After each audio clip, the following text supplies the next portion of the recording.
¿cuáles son las causas que ha detonado también todo el proceso chileno que inició, si mal no recuerdo, en octubre del 2019 y fue con los estudiantes de secundaria ante una protesta por haber aumentado el precio del metro, que fue lo que detonó también toda esta chispa que hemos visto en las calles en Chile? El papel ahí fundamental de las mujeres ha sido central también. Y bueno, estos son algunos de los elementos que se han dado en las movilizaciones chilenas hasta concluir en esta primera fase con la elección de la gente que va a redactar una nueva constitución. Con esto le cedo la palabra al compañero Iván Pérez. Adelante, Iván.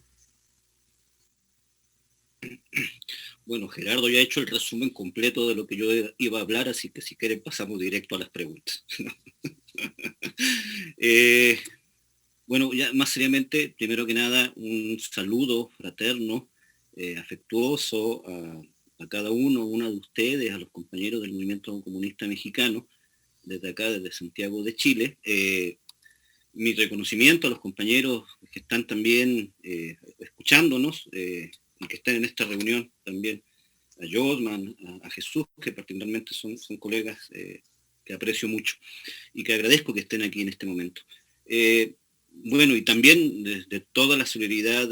chilena en sus particularidades, y lo explicaré en el transcurso de lo que voy a comentar, hacia Colombia, ¿no? Hacia su pueblo, hacia sus luchas, hacia la preocupación que existe de lo que alcanzamos a ver de lo que está pasando en Colombia y que definitivamente es la historia más oscura de este continente, ¿no? Por la brutalidad y el salvajismo de los mismos de siempre. Para yo poder explicar este contexto actual de lo que pasó hace una semana y que esta semana, gracias, ayuda a poder mirarlo en perspectiva, también voy a hacer un recuento un poquito de hace unos años atrás para ubicar el escenario actual y luego dividir el análisis en dos campos, el campo de los de arriba, el campo del poder y el campo de los subordinados o el campo del movimiento popular. De tal modo de que podamos ir pimponeando algunas situaciones que están ocurriendo y contextualizarlo, como bien lo dijo Milena, en una condición más latinoamericana y obviamente aterrizarlo a la condición mexicana, que en el fondo también es importante que se sepa. Para empezar, el proceso de transición político chileno que se inaugura en los años 90, en 1991, con la salida de Pinochet de la presidencia, pero no del poder, determinó que en la década de los 90 efectivamente hubiese una desmovilización y una intencionalidad de desmovilizar políticamente a los grupos populares que habían luchado en contra de la dictadura cívico-militar, de tal modo que cuando termina el siglo XX, hacia finales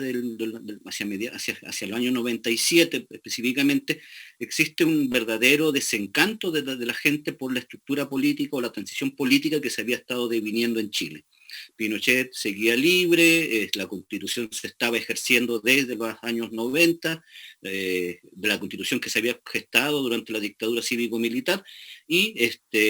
ya para el 98, efectivamente, salvo y gracias a que Pinochet es juzgado en Inglaterra, es que empieza a haber un fin del pacto de gobernabilidad de la élite del poder, porque empiezan a haber ciertas fisuras. Por lo tanto, nosotros tenemos en el 97 el inicio de una serie de desencantos hacia el modelo neoliberal que estaba funcionando en Chile.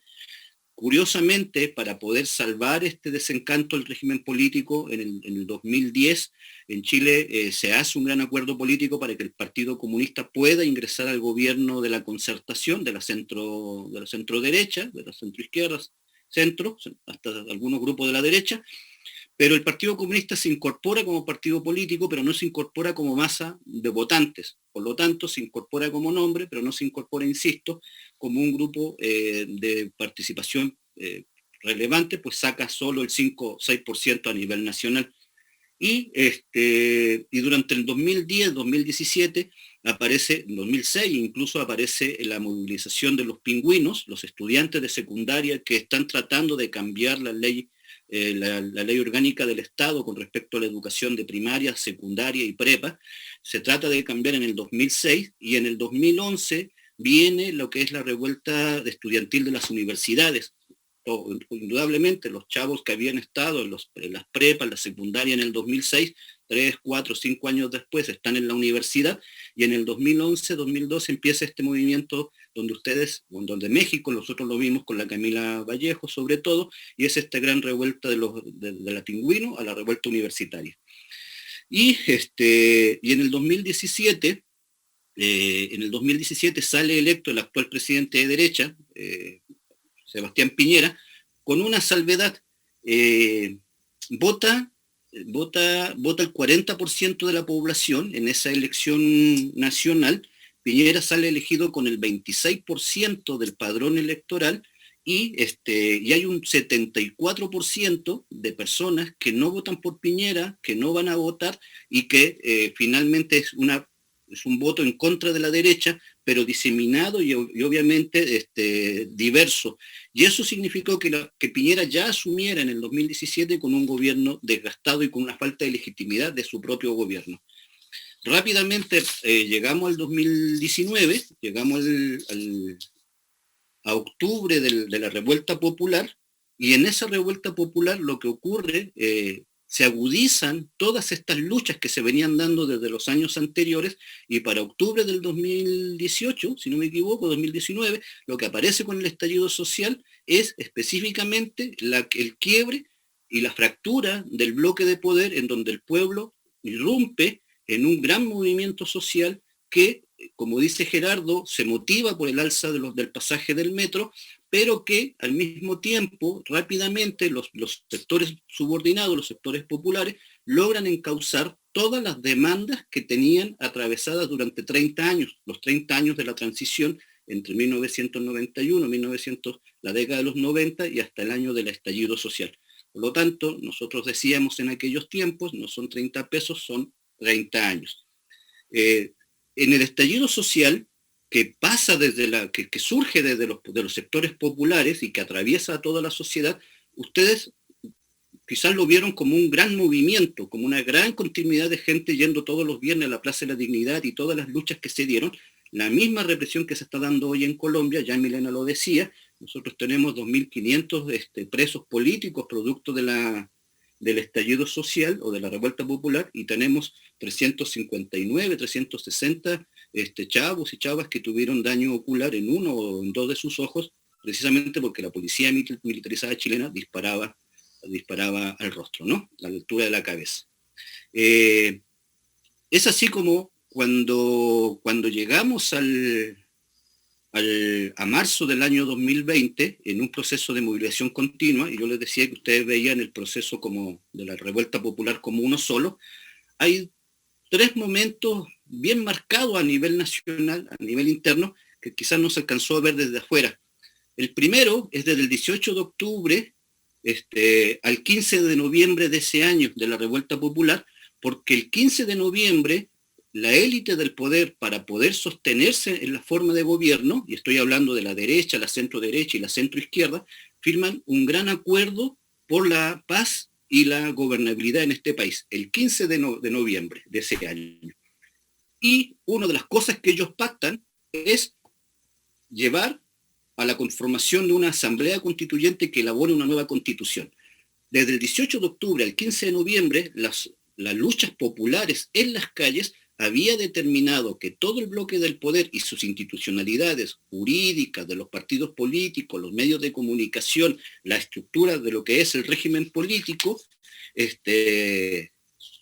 resquebrajara o se trizara en su alianza de dominación, y eso hace que necesariamente el 15 de noviembre, con la excepción del Partido Comunista, el Frente Amplio, la Democracia Cristiana, el Partido Socialista, los partidos más fascistas, UDI y Renovación Nacional, hagan este acuerdo que va a conllevar necesariamente a una transición hacia la conformación de una nueva constitución. De noviembre del 2019 hasta marzo del 2020, con el estallido social, lo que va a ocurrir como segundo momento es este proceso de alianza para tratar de recomponer el bloque del poder. Y de noviembre a marzo lo que va a ocurrir como tercer momento es específicamente que la movilización social va decayendo, cada vez más aislada y cada vez más encerrada hacia la Plaza de la Dignidad.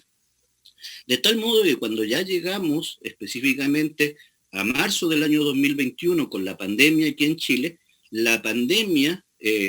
ayuda la conformación del estado de emergencia sanitaria, lo que hace es desmovilizar, por un lado, a los sectores populares que seguían movilizándose desde el estallido social o la revuelta popular de octubre, y al mismo tiempo se militariza la vida cotidiana y llegan los militares y la policía militarizada, los carabineros, que también es una policía militar, llegan a tomar control sobre el territorio. Por lo tanto, una de las formas de tratar de recomponer el bloque del poder fue a partir de declarar el estado de emergencia sanitaria, militarizar las calles y al mismo tiempo no renunciar desde el bloque del poder, no renunciar a la represión selectiva que aparece en los barrios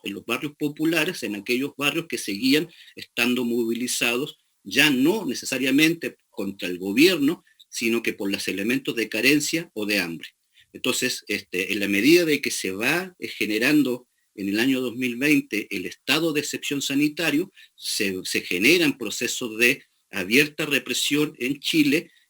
ya sectorizada, y al mismo tiempo se sigue teniendo conflictos con los pueblos originarios en el sur de Chile, que también es interesante de analizar, porque ahí es donde se ve más reflejada la lógica de una intervención directa de los militares por reconstituir el orden social. Por lo tanto, lo que va a ocurrir durante el año 2020-2021 es la necesidad de reconstituir la forma del poder de dominación versus los grupos subalternos, los grupos populares que se dispersan en las asambleas autoconvocadas, que están discutiendo lo popular, pero que no son capaces de presentar una contrapropuesta o de generar una nueva coyuntura. Los pueblos originarios en el Wallmapu tratan de generar una nueva coyuntura, de abrir una nueva coyuntura en febrero de este año, cuando hacen una presencia masiva en el territorio y se enfrentan contra los grupos de derecha y los guardias blancos que están en la zona mapuche, pero desde Santiago, al mismo tiempo, también aparecen movimientos sociales como el 8M, las marchas feministas del 8 de marzo, que convocaban a más de 1 millón, 2 millones de mujeres a la calle, y que tratan en algún momento de generar una nueva correlación de fuerza. Pero como el bloque de poder, como la élite nacional, como el empresariado, los partidos políticos, el propio gobierno, la propia figura de Piñera, que tiene un grado de un porcentaje de aprobación del 6%, provoca una crisis en la derecha, provoca una crisis de gobernabilidad en el bloque del poder, no solamente porque abajo las luchas populares están articulándose o dispersamente luchando, sino porque al mismo tiempo en la derecha de arriba se aparece una doble llave. La llave de una derecha fascista que está tratando de controlar el territorio a partir de la militarización efectiva del territorio. Acá en Chile el COVID-19 ha significado que los militares se desplacen por la calle controlando a la gente que anda en las calles, pidiendo los permisos, sabiendo si tienes autorización para cambiarte de municipio o de incluso pasar al municipio de al lado o a la calle de enfrente. Pero al mismo tiempo, esta derecha más fascistoide lo que ha hecho también es reprimir sectorialmente en las poblaciones, de tal modo de que está intentando establecer una mano militar, una presencia militar directa y efectiva en las poblaciones más combativas, versus otra derecha que está entendiendo que Piñera es un lastre, que la figura del presidente con el 6% de aprobación, cada vez que habla la derecha sigue mucho más vulnerable porque se comete cada barbaridad, y por lo tanto es una derecha que pareciera que se sube al caballo por la derecha y se está bajando del caballo por la izquierda. ¿Cómo se ve esta derecha? Diciendo que el Estado tiene que intervenir más en la vida social, diciendo que la Constitución debe garantizar derechos y no simplemente ser subsidiaria, diciendo que hay hambre en las poblaciones y que por lo tanto hay una derecha que está tratando de convertirse en una derecha social. Esa derecha social también tiene alianzas con los sectores del Frente Amplio, del Partido Comunista, que están en la institucionalidad, que es el centro y la centroizquierda, y que intenta entonces recomponer, salir de la crisis del 2019, salir de la crisis de la revuelta popular y avanzar hacia una reconfiguración de un nuevo bloque del poder que, sacrificando la constitución de Pinochet del 80, convoca hacia la constitución de una nueva, o hacia la conformación de una nueva constitución ahora en el 2021. Lo relevante de este fenómeno es que para nosotros el año 20 y lo que va corriendo del 21 han sido momentos de luchas intermitentes por temas nacionales, por coyunturas nacionales. La gente no ha dejado de participar y de movilizarse en las calles, no ha dejado de protestar efectivamente a nivel comunal, a nivel de municipio, a nivel de regiones, no ha dejado de participar, pero no ha tenido desde lo popular, desde la otra contraparte, la capacidad de generar una coyuntura o no tenía la capacidad de establecer una nueva agenda a nivel nacional. Dicho esto, lo que ocurre ya actualmente, o lo que ocurrió hace una semana atrás, es que en Chile existe un modelo de voto democrático, que le llaman democracia, pero que efectivamente lo que hace es asegurar que los cupos minoritarios puedan integrarse en los bloques de gobierno. ¿Cómo es eso? La derecha tiene alrededor del 25% del voto nacional, entre el 25 y el 32% del voto nacional, pero en el Parlamento está representado sobre el 55%.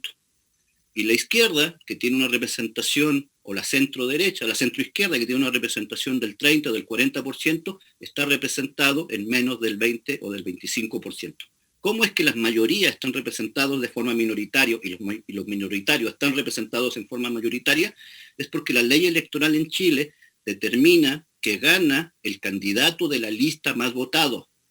Pero para que gane el segundo de la lista, tiene que doblar el total de la lista. ¿Sí? El primero de la lista saca una votación y el segundo tiene que doblar a la votación del primero y a toda la votación de la lista. Si no lo hace, automáticamente la lista B adquiere un cupo. ¿Sí? En ese orden de cosas, lo que había en Chile y la gran disputa cuando se nos dice vamos a construir una nueva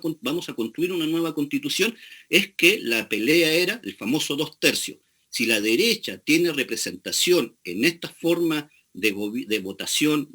diferenciado, era obvio que la derecha de los 155 constituyentes necesitaba el 43% para poder vetar todas las leyes de lo que se pudiese plantear en la Constitución. Me explico. Para que una ley sea aprobada de 10 votos, basta y sobra que 3 votos digan que no, para que los otros 7 votos no puedan ser suficientes. Por lo tanto, cuando se vota, por ejemplo, la nacionalización del litio, en el Congreso, el 70% dijo se aprueba la nacionalización del litio, pero la derecha con su 30%, con su 35% dijo no se aprueba, y automáticamente no cumple con el requisito del 80% de los 3/4 o más de los 3/4, y entonces la ley se anula. Dado la posibilidad de que pase esa ley, dada que la posibilidad de que los 7 más 8 más 9 logren votar la ley, el presidente tiene la facultad de llevar esa ley al Tribunal Constitucional, donde 10 personas deciden si la ley aprobada es legítima y por lo tanto 10 personas, o al revés, dicen esta ley viola la Constitución y por lo tanto es una ley ilegal. Por lo tanto, todo lo que el Congreso discutió, todo lo que el Parlamento discutió, llega al Tribunal Constitucional y determina que la ley es inválida. Por ejemplo, la gratuidad en la educación en Chile es un derecho, es una condición. Tienes que primero asegurar que tú eres pobre. Pero no es una ley porque el Tribunal Constitucional dice que atenta contra el libre mercado establecido en la Constitución. Por lo tanto, el Congreso despacha la ley de gratuidad en la educación, pero el Tribunal Constitucional determina que va en contra de la Constitución y por lo tanto no es ley. Y así el derecho al aborto, y así el tema de otros derechos sociales. Esta forma electoral genera mucha suspicacia y genera mucha desconfianza en el proceso electoral chileno. Ya nos ha pasado de que esta forma ha bloqueado muchas de las leyes que nosotros queríamos impulsar. Por lo tanto, los grupos de abajo, los grupos subalternos, los grupos dominados, el sector popular, siempre tuvo una desconfianza hacia la forma de cómo es que se iba a plantear este Congreso o la Asamblea Constituyente para la nueva Constitución. Para mayo de este año, la semana pasada, cuando hay elecciones, primero, me retrocedo unos meses antes, el cronograma de las elecciones establecía que en octubre del año 2020 tenía que haber un plebiscito para poder determinar dos preguntas. ¿Se acepta o no la conformación de una nueva constitución, apruebo o rechazo? Y segundo, si lo hacían una comisión constituida 50% con partidos políticos y 50% con asambleístas elegidos por la ciudadanía, o si se aceptaba una nueva constitución, que la segunda opción era que se hiciera una asamblea constituyente. Y eso es lo que en octubre se salió a votar, y el 79% decidió que había que aprobar una constitución, y el 73-75% decidió que fuese una asamblea constituyente. La trampa en esto era que tú podías decir rechazo la nueva constitución, la posibilidad de una asamblea constituyente, pero apruebo que sea 50% con partidos políticos, 50% con ciudadanos. Esa era la trampa que también se estaba dando en las elecciones. Ya que gana mayoritariamente el apruebo y esta asamblea constituyente, llegamos a mayo, al 15 y 16 de mayo de la semana pasada, y básicamente se planteaban los mismos 3/3. La derecha, que quería tener 50 diputados, 50 asambleístas para bloquear cualquier modificación a la Constitución. Había un centro que estaba planteando esta elección como una medición de las elecciones de noviembre que va a haber en Chile, que va a ser presidencial. Por lo tanto, las elecciones de mayo también era una forma de medir el ñeque o el músculo político, y había un grupo minoritario que se declaraba de izquierda y que no creía mucho en esta forma en que se estaba planteando la Constitución. El gran revuelo que pasó a primera vista es que, si bien todo este entramado tiene que ver con la reconfiguración del bloque del poder y tratar de dar estabilidad política a este país,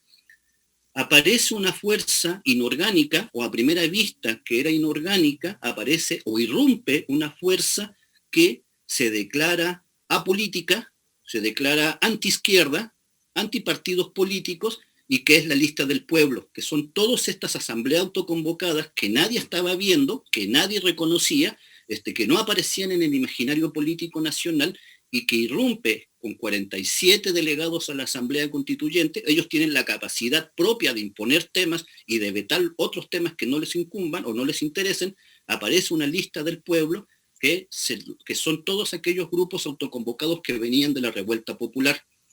Los sectores de izquierda, el Partido Socialista y sobre todo el Partido Comunista y el Frente Amplio, lo que hacen es irrumpir con el 14% de la votación, y la derecha, curiosamente, con el mal gobierno y el descontento que tiene la gente contra el gobierno de Piñera, hace que recojan 32 de los 155 asambleístas que van a participar. O sea, ellos necesitaban 50, quedan con 32, y en términos numéricos ellos no van a poder imponer nada que sea hacia el nivel de la Constitución. Entonces deja a la derecha, a una derecha fascista, con un amargo sabor de boca, porque no va a poder instaurar su agenda o la continuidad de la idea de la Constitución de Pinochet. Tienes una derecha social que cree que el camino es empezar a liberalizar a democratizar su discurso, y al mismo tiempo vas a tener una centroizquierda que está tratando de avanzar sobre la institucionalidad, y un grupo que ahora es mayoritario, que son las asambleas autoconvocadas, que han entrado con mayoría y con enorme fuerza hacia esta Constitución.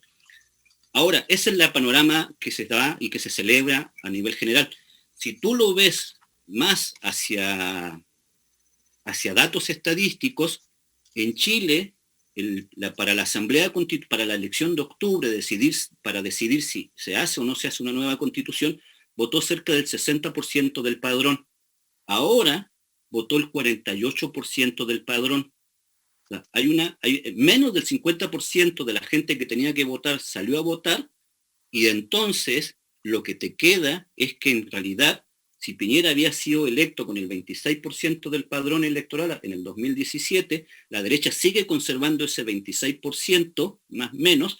pero el grado de abstencionismo y el grado de votos que sacó la izquierda en términos efectivos, el Partido Comunista, el Frente Amplio, en realidad se reduce bastante, a menos del 20%. Y el grupo que se declara antiizquierda, antipartidos políticos, la Lista del Pueblo, esta Lista del Pueblo que viene de los movimientos sociales, ellos aglutinan cerca del 30-35% de todo el padrón del 48% que salió a votar. O sea, la participación es baja, hay una despolitización o una despolitización de sujetos que no participan en la estructura política tradicional. Hay un grupo que no tiene ideología, pero que sin embargo esta lista del pueblo, estos grupos subordinados que irrumpen en la escena política, son gente que no se articula a los partidos políticos, pero sí inciden en la política, de tal modo que hoy el escenario nacional es una derecha total y absolutamente minimizada, centro-derecha minimizada, un grupo de centro-izquierda, que es el Partido Comunista y el Frente Amplio, con el alcalde Sharp ahí como una de las figuras que sonaban en México en algún rato, que han aparecido como los grandes ganadores, pero que tienen una votación relativamente baja. ¿Por qué? Porque los que lograron capitalizar la forma de la participación política son los sectores que no creen en los partidos políticos, no creen en ningún partido político, que no creen en la necesidad de articularse como partido político, que no tienen ideología y que ellos dicen: nosotros vamos a negociar en la constituyente como personas, con personas y no como partidos políticos. Por lo tanto, eso deja en la conformación del bloque del poder, en la necesidad de reestructurar el bloque del poder, primero, la potencialidad de un grupo popular que ha entrado a la arena política sin estar metido en la institucionalidad política, una derecha fragmentada que puede derivar hacia regímenes políticos, manos militares, golpes de Estado blandos, una derecha que puede verse afectada en sus intereses versus una derecha que se está declarando más socialdemócrata, pero que al mismo tiempo aparece un sector popular que puede potencialmente convocar a la ciudadanía, a la movilización y a la conformación de una nueva constitución. Entre medio, y como lo dice Milena a nivel continental, el COVID sigue generando la lógica del miedo para militarizar la sociedad y detener los movimientos sociales. Hay una juventud que perdió el miedo, que es la juventud post-dictadura. Hay una juventud que en el estallido social y en los movimientos sociales que han aparecido en el año 2020 y 2021, es una juventud que se articula por las redes sociales, pero que hace presencia efectiva en el territorio. Todo se sigue midiendo en el territorio, pero que no tiene miedo. Aparece un alto presupuesto hacia la policía militarizada, en carros lanzaguas, lanzagases, nueva infraestructura, nuevos trajes, etcétera, etcétera. Existe una enorme desconfianza en todos los partidos políticos, que está siendo ocupado por estos movimientos sociales, y finalmente se está generando formas de represión selectiva en los barrios, en la zona de los pueblos originarios, en el Wallmapu, de tal modo de que carros policiales van a los mercados y van a tirar gases lacrimógenos al mercado. En la zona mapuche atentan contra los dirigentes mapuches. Los medios de comunicación mantienen un silencio cómplice de lo que pasa en Colombia, de lo que pasa en el resto de América Latina, establecen la preocupación con respecto a la seguridad ciudadana y al COVID, y hay poblaciones en Santiago que previo a las movilizaciones sociales son allanadas de la misma forma que fueron allanadas en los 80. Vale decir, llegan los militares, llega la policía, sacan a los mayores de 14 años a la calle y se llevan preso a cualquiera que tenga más de 18, previo a la movilización de los días siguientes. Y concluyo, para ya definir qué es ese escenario que viene hacia adelante, la posibilidad de que Piñera sea destituido bajo cualquier circunstancia por la propia derecha, una derecha que está tratando de recomponerse con los bloques de centro para volver al pacto de gobernabilidad que este país siempre asumió como el modelo. Allá atrás. ¿Perdón? Adelante, Iván. ¿Sí? Recipientes. Y voy yo por la Perdón, ¿pueden cerrar su micrófono, Mario? Adelante, Iván. Solo para concluir, es probable que la derecha, desesperada porque está perdiendo el control sobre la Constitución, quiera sacar a Piñera de la presidencia, establecer un gobierno. De hecho, ahora somos un régimen parlamentario, porque el Parlamento es el que discute las leyes que se están haciendo en este país. El presidente no tiene capacidad de gobernar. Que eso se traduzca en su renuncia o su alejamiento del gobierno, para que llegue un ministro del Interior que ocupe territorialmente a los militares para sostener un nuevo régimen de transición político mientras se establece la Constitución, o la posibilidad de que esta derecha socialdemócrata busque una alianza de recomponer aquello que se empezó a negociar el 15 de noviembre. Lo que está ocurriendo en Chile no es que solo ganó la izquierda, sino que ganó un sector político, el Partido Comunista, el Frente Amplio, y sobre todo el Frente Amplio, que pactó la negociación con el bloque del poder para sostener el régimen político, la acumulación del capital, un cambio estratégico, cosmético, para darle gobernabilidad a este país, pero que se encontró ahora, a partir del 17 de mayo, a partir del lunes 17 de mayo, se encontró con un movimiento popular que se articuló por las redes sociales, que se articuló fuera de la vista de todos, que es la lista del pueblo, que además hay un 60% de la población, un 57% de la población que no sale a votar, que no cree en el proceso político, y que esos sectores puedan en algún momento potencialmente de establecer una nueva forma de crisis política que se pueda ir gestando de aquí a noviembre o de aquí al 2022, cuando Piñera debiese dejar el gobierno en marzo del 2022. Eso es un poco lo que está pasando aquí a nivel nacional. No todo lo que brilla es oro. Los partidos políticos han determinado que la izquierda y la centro izquierda han determinado que fue un gran triunfo, pero que todavía hay cosas que están todavía en lo oscuro o en lo claro oscuro, que todavía queda como interrogante de determinar qué va a pasar con las fuerzas más populares que están tratando de pensar este país a contrapelo de los partidos políticos tradicionales y de esa reconfiguración del bloque del poder. Eso es un poco lo que está pasando en esta capitanía al sur de la frontera. Gracias, Iván. Gracias. No, gracias a usted. Por tu participación también muy elocuente de lo que está ocurriendo. Y creo que se ponen en la mesa varias cosas. ¿Cómo repensar o volver a pensar el colonialismo interno en los diferentes países en América Latina? El revalorar también el papel de los pueblos originarios, a los cuales para algunos era ya nada más una rémora de modos de producción precapitalistas, y que en estos países juegan un papel fundamental, los nazas en Colombia o los mapuches en Chile. La crisis de los partidos políticos y particularmente de los partidos de izquierda, la irrupción de los jóvenes en las movilizaciones y particularmente en el caso chileno de las mujeres, el cómo finalmente poderle dar también la estocada final al modelo neoliberal y neoextractivista en América Latina. Creo que esto nos pone también